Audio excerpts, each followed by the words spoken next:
Assalamualaikum warahmatullahi wabarakatuh.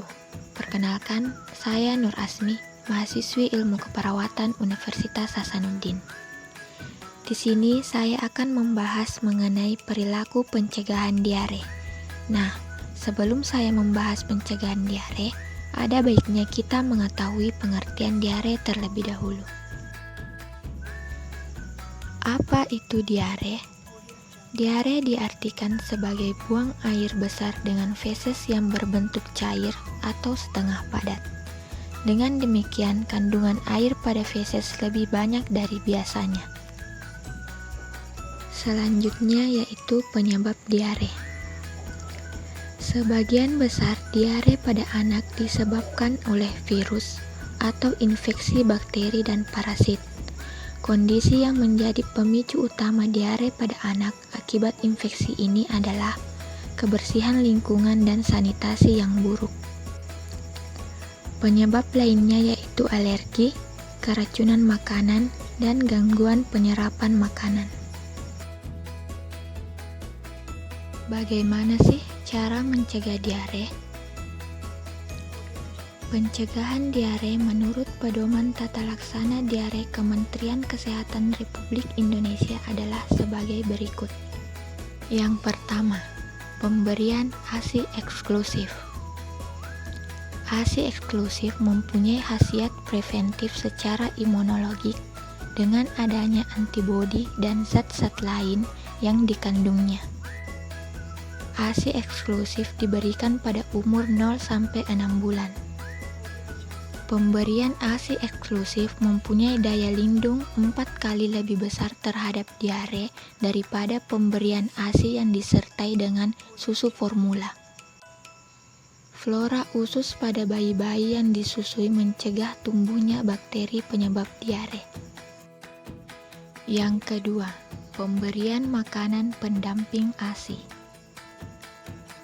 Makanan pendamping ASI diberikan setelah bayi usia 4-6 bulan. Berikan makanan yang bergizi, bersih, dan aman untuk mulai menyapih.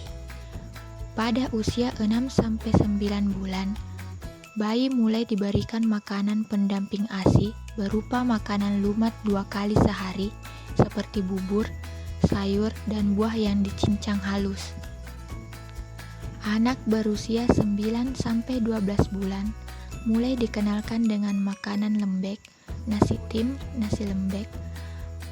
Sedangkan anak berusia 12-24 bulan, anak dikenalkan dengan makanan keluarga yang lunak dengan porsi setengah makanan orang dewasa setiap kali makan. Ketiga, menggunakan air bersih.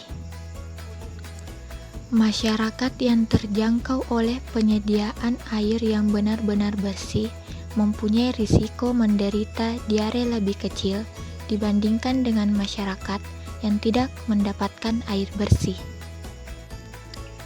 Masyarakat dapat mengurangi risiko terhadap serangan diare yaitu dengan menggunakan air yang bersih dan melindungi air tersebut dari kontaminasi mulai dari sumbernya sampai penyimpanan di rumah.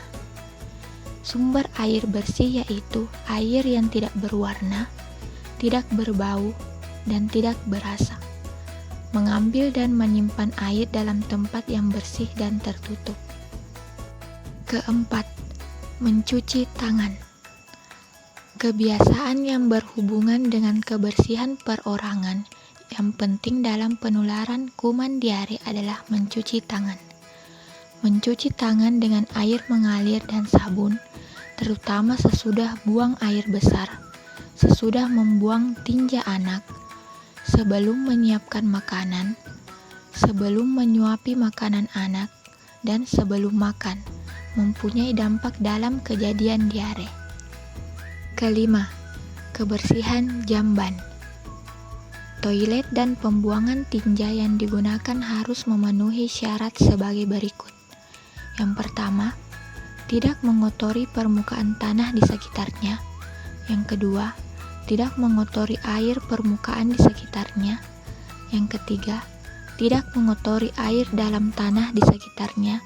Yang keempat, kotoran tidak boleh terbuka sehingga dapat dipakai tempat lalat, bertelur atau perkembangbiakan. Yang kelima, tidak menimbulkan bau.